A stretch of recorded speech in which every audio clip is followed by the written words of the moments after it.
welcome to the channel. In this video, we are going to check out the Incra T Squares. Now, I have had these tools, I think, since like 2020, and I just have to say that they are probably one of the most annoying tools that I have ever had in my shop. And I know that that's an extreme statement, but they are rather frustrating. I should say first that these tools do function. They are highly accurate, they are well made, they slide across the board really easily, you can get them to work. I'm just done messing with them. And the main reason for that is because they made the holes on these so small that you have to have a very fine point.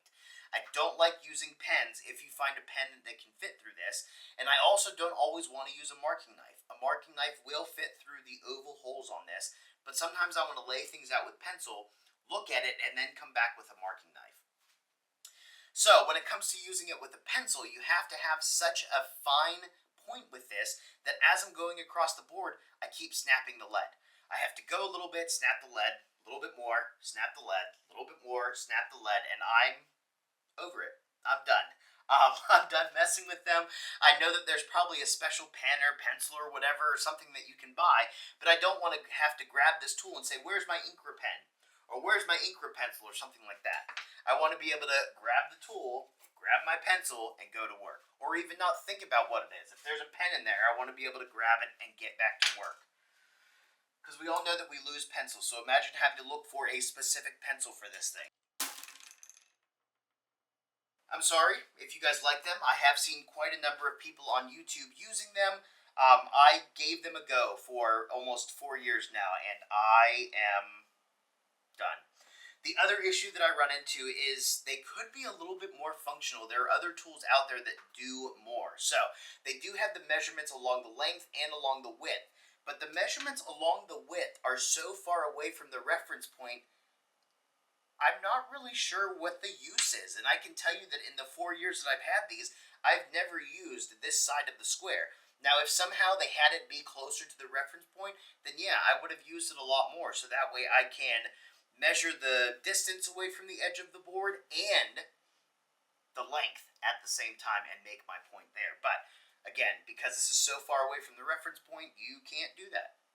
So after a lot of debating of trying to figure out what tool I wanted to get instead of these, because I still need a tool that functions the ways these do, that I can put it on the edge of the board and measure the distance going all the way down it. I also wanted a tool that was more functional versus just having these two, and they really only do that one task. And that's why I decided to buy once, cry once, and I got the Woodpeckers 642. It does everything these two do and more and better in my opinion, because the holes on this are bigger. I don't have to worry about what kind of writing utensil I'm grabbing. I don't have to worry about breaking the lead. I can still use it with my marking knife if I want to.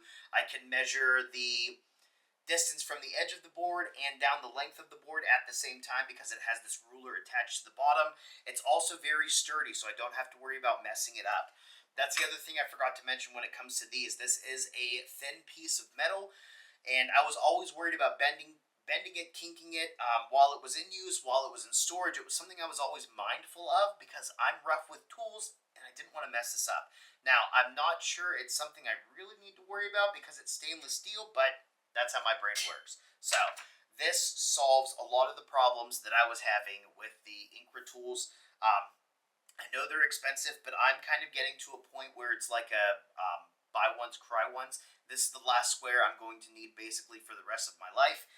For a lot of years, I was a buy, try, sell woodworker until I found out what I liked, what I needed, what I wanted, and now I'm getting to a point where it's just accept that I have to buy once, cry once type of a situation. So, I hope you guys enjoyed. If you have any questions, any comments, anything like that, feel free to let us know. If you have these T-squares and you like them, let people know down below, or even if you don't like them, let people know so they can see other opinions, because that's the best thing you can do for yourself.